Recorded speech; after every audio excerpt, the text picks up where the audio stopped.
पायऱ्या चढण्याची गरज भासणार नाही.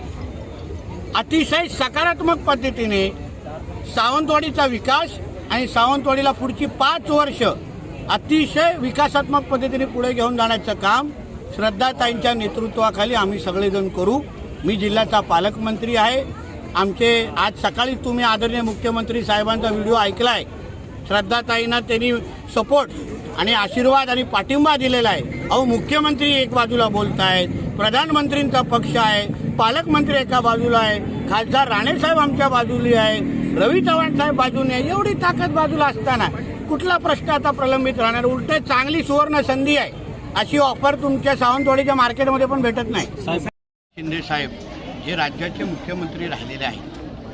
शिंदे साहेबांना चांगल्या पद्धतीने माहिती आहे की राज्यातली प्रत्येक फाईल, प्रत्येक डिपार्टमेंटची त्याची शेवटची सही ही आदरणीय मुख्यमंत्र्यांची असते. त्यांच्याच सहीने कोणाला निधी द्यायचं, कोणाला ती यादी नक्की करायचं, हे सगळ्याचे सगळे आदरणीय मुख्यमंत्र्यांच्याच सहीने सगळे निर्णय होतात. काल आदरणीय अजितदादांनी कुठल्या तरी सभेमध्ये जाहीर सांगून टाकलंय की मी अर्थमंत्री असलो तरी निधी बाबतीचे अंतिम निर्णय हे मुख्यमंत्री घेतात. आणि म्हणून अगर या महाराष्ट्रात सबकुच अगर देवाभाऊ असेल तर मग दुसऱ्याकडे मतदान करण्याचं कारणच काय, याचा विचार करावा. कारण काय सावंतवाडीचा मतदारात आमचा केंद्रबिंदू आहे. आणि नितेश राणेची ही वैयक्तिक निवडणूक नाही.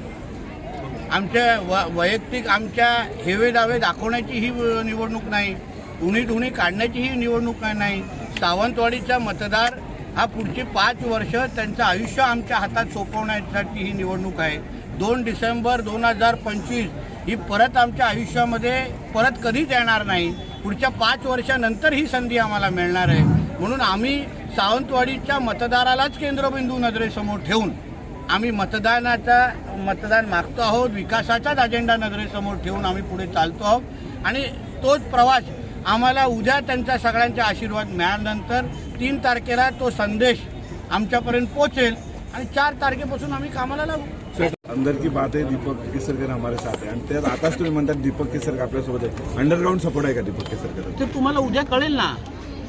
चुकून अगर त्यांना कमळसाठी अगर मतदान मागताना पाहिलं उद्या, हां, तर आश्चर्य वाटेल ना. तुमचे कॅमेरा फक्त ऑन ठेवा, माझं काय विषय नाही आहे. ते तुमच्या चातुर्यावर आहे, तुम्ही कसं शोधता. मला माहिती आहे म्हणून तर मी अंदर की बात सांगितली ना. आता अंदरची बात शोधण्याचं काम पत्रकार मित्रांचं आहे. तुमचं काम मी कशाला हलकं करू? दुसरा एक विषय की